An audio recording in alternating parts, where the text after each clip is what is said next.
안녕하십니까, 서나미TV 김규진입니다. 오늘은 개인 간병, 공동 간병 무엇을 선택할 것인가에 대한 주제로 말씀하겠습니다. 그럼 시작하도록 하겠습니다.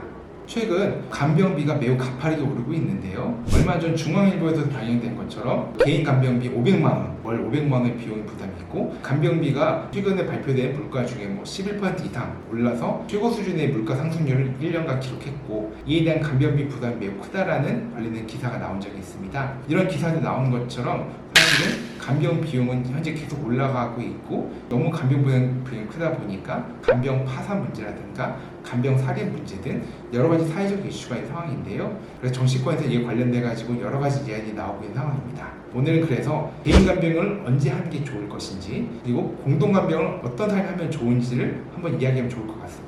일단 개인 간병이 당연히 할 수 있으면 조금 더 편하고 환자분이 좋겠지만, 비용 부담이라는 게 너무 크다 보니까 공동 간병이라는 제도가 이제 많이 활용을 하고 있는데요. 물론 공동 간병을 4인으로 할 것인가 6인으로 할 것인가 8인 또는 그 이상 할 것인가 문제가 있는데, 8인 이상은 사실 현실적으로는 물론 비용을 서로 나눠 낸다는 개념에서는 비용보다는 적다는 장점이 있겠지만, 제대로 간병을 해낼 것인가에 있어서는 충분치 못한 것 같고요. 가능하면은 6대1, 더 좋다고 하면 4대1 정도의 간병을 하는 더 좋지 않을까라고 생각을 하고 있습니다.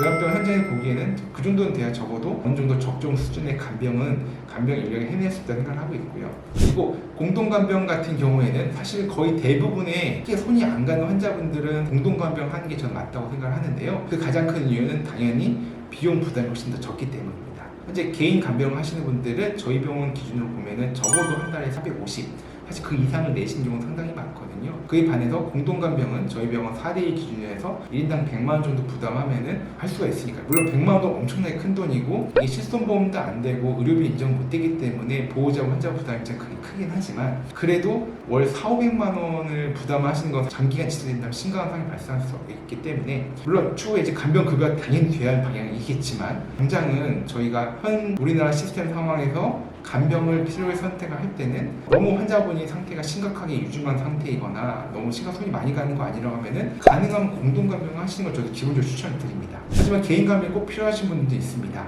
단적으로 들자면은 치매나 파킨슨 등으로 인해서 정신행동 이상이 나타나신 경우, 특히나 주무시지 않고 소리를 지르시거나 폭력적인 행동을 하거나 자꾸 내려오려는 경향이 있으신 분들은 공동 간병 방에서는 함께 보기는 어려운 게 사실입니다. 그런 분들 같은 경우에는 어쩔 수 없이 그 증상이 조절될 때까지는 병실에서 개인 간병을 하시는 것이 같은 병실에 쓰신 다른 환자분들에게도 아무래도 좀 피해 끼치지 않고, 환자분도 조금 더 빨리 안정돼가지고 빨리 치료되는 데 도움이 될 수 있다고 생각하고 있거든요. 하지만 현 시스템에서 어쩔 수 없이 그럴 때는 개인 간병 하시는 게 필요하다고 생각을 하고 있고요. 그 외에는 어쩔 수 없이 카바페넘 CR이나 VR이 등 감염 병상이 있으신 분들 같은 경우도 일부 있는데요. 이런 분들 같은 경우에도 이제 일시에 써야 하는 경우에 개인 간병할 것인가 공동 간병할 것인가 하는 문제가 있는데요. 당연히 개인 간병이 환자 보호자를 좀 편하긴 하겠지만, 비용 부담이 있을 때는 어쩔 수 없이 공동 간병도 하는 방향도 있으니까 그것도 한번 고려해 보시면 좋지 않을까 생각을 하고 있고요. 저희 서나미요양병원에서는 개인 간병보다는 공동 간병 하시는 걸 추천드리고 있습니다. 물론 이제 개인의 선호도 때문에 환자분이나 보호자분들이 조금 더 편한 환경에 계시고 싶다 하시면 당연히 개인 간병을 쓰시는 것도 나쁘지 않다라고 말씀을 드리긴 하고요. 그 외에도 이제 보호자분들이 이제 직접 간병하신 경우에도 개인 간병 형태로 하신 경우들이 20-30% 정도 되는 것 같은데요. 이런 경우에 당연히 개인 간병이 나쁘지는 않고요. 다만 그분들이 너무 간병으로 인한 탈진이 오게 되면은 그럴 때는 일시적으로 개인 간병을 쓰시거나 아니면 공동 간병을 쓰시는 것 또한 추천할 수 있을 것 같습니다.